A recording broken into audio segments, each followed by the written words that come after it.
You ask Tiger to calculate. This deals with linear inequalities with one unknown.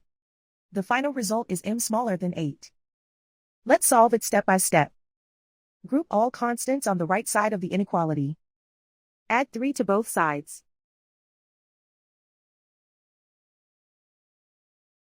Simplify the arithmetic.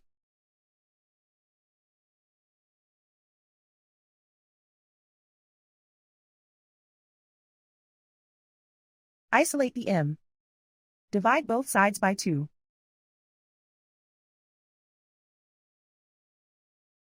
Simplify the fraction.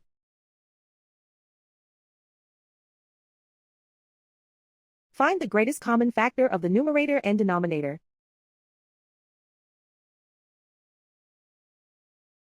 Factor out and cancel the greatest common factor.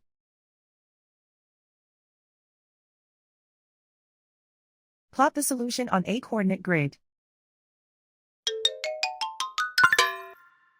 And so the final result is m smaller than 8.